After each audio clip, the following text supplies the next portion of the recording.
Tagar Institut, Jurnalisme dan Riset.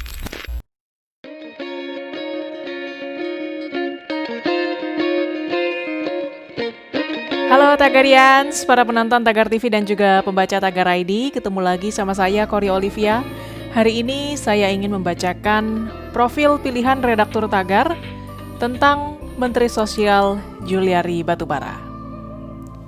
Setelah aksi tebar bantuan sosial secara simbolis di Kabupaten Malang, Menteri Sosial Juliari Batubara akhirnya menyerahkan diri ke Komisi Pemberantasan Korupsi. Juliari sampai di gedung KPK pada hari Minggu dini hari, 6 Desember 2020. Sebelumnya, KPK telah menetapkan 5 tersangka dalam kasus suap penyaluran dana bantuan sosial COVID-19 untuk kawasan Jabodetabek. 3 tersangka resmi ditahan usai menjalani pemeriksaan pada Sabtu malam 5 Desember 2020. Dalam operasi tangkap tangan yang dilakukan KPK pada hari Sabtu itu, KPK menemukan sejumlah uang dalam pecahan mata uang asing, yaitu sekitar 11,9 miliar rupiah, lalu sekitar 171.085 dolar Amerika, dan juga sekitar 23.000 dolar Singapura. Juliari diduga menerima suap senilai 17 miliar rupiah dari fee pengadaan bantuan sosial sembako. Ia pun resmi ditetapkan sebagai tersangka oleh KPK. Penetapan status Juliari sebagai tersangka semakin menambah panjang daftar menteri yang tersandung korupsi. Sepanjang era reformasi, Juliari adalah Menteri Sosial ketiga yang berurusan dengan KPK. Sebelumnya ada Bakhtiar Chamsyah dan juga Idrus Marham yang sudah lebih dulu terjerat kasus korupsi dan juga sudah dipidana. Dikutip dari website resmi KPK, Bakhtiar Chamsyah yang lahir di Aceh 31 Desember 1945 ini adalah Menteri Sosial di era 2001 sampai 2009. Bakhtiar didakwa telah melakukan tindak pidana korupsi dengan menyetujui penunjukan langsung pengadaan mesin jahit, sapi impor, dan kain sarung di Departemen Sosial yang kini bernama Kementerian Sosial pada tahun 2006 sampai 2008.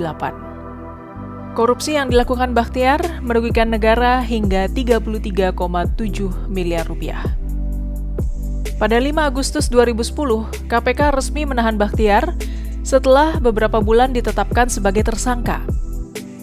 Lalu pada 22 Maret 2011, Majelis Hakim Pengadilan Tindak Pidana Korupsi memvonis Bakhtiar dengan hukuman 1 tahun 8 bulan penjara serta denda 50 juta rupiah. Selanjutnya adalah mantan Menteri Sosial Idrus Marham yang menjadi terdakwa kasus dugaan suap proyek pembangunan PLTU Riau I. Saat itu, Idrus diduga menerima suap bersama-sama dengan tersangka Eni Maulani Saragih. Setelah persidangan berjalan, pada tingkat pertama, Majelis Hakim Pengadilan Tindak Pidana Korupsi Jakarta menjatuhkan hukuman 3 tahun penjara dan denda 150 juta rupiah subsidiar 2 bulan kurungan. Namun di tingkat banding, Pengadilan Tinggi DKI Jakarta memvonis Idrus hukuman 5 tahun penjara serta denda 200 juta rupiah subsidiar 3 bulan kurungan. Idrus kemudian mengajukan kasasi ke Mahkamah Agung dan vonisnya pun berkurang menjadi 2 tahun penjara. Ketika masih menjalani masa penahanan di rutan KPK, Ombudsman RI menemukan pelanggaran prosedur dalam pengawalan saat Idrus berobat di Rumah Sakit Metropolitan Medical Center atau MMC.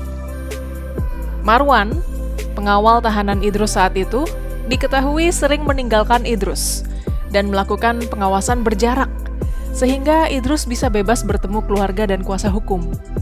Padahal, sesuai izin yang dikeluarkan Pengadilan Tinggi Negeri DKI Jakarta, Idrus hanya diperbolehkan melakukan pemeriksaan kesehatan di Rumah Sakit MMC, tanpa maksud dan tujuan lain. Marwan diduga menerima uang Rp300.000 karena memberikan pengawalan yang longgar. Atas perbuatannya, KPK pun memecat Marwan. Kita kembali ke Juliari Batubara. Sebelum ditunjuk Presiden Jokowi sebagai Menteri Sosial, Juliari Batubara pernah menjadi anggota DPR periode 2014 sampai 2019. Ia juga merupakan pengusaha yang sudah lama berkecimpung di dunia bisnis. Pria kelahiran Jakarta 22 Juli 1972 tersebut saat ini juga menjabat sebagai Wakil Bendahara Umum PDI Perjuangan.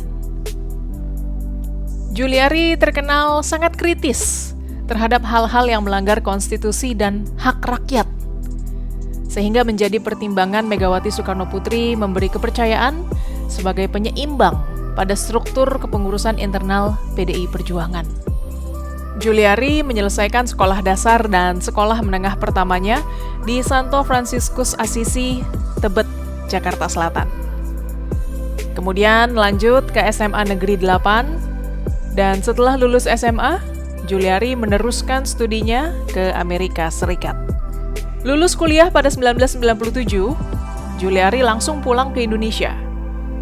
Dan setahun berselang, ia mulai masuk ke perusahaan yang dikelola ayahnya. Sebagai anak sulung, Juliari sudah disiapkan oleh sang ayah untuk meneruskan bisnis keluarga. Ia mengaku hanya digaji Rp1 juta per bulan saat itu.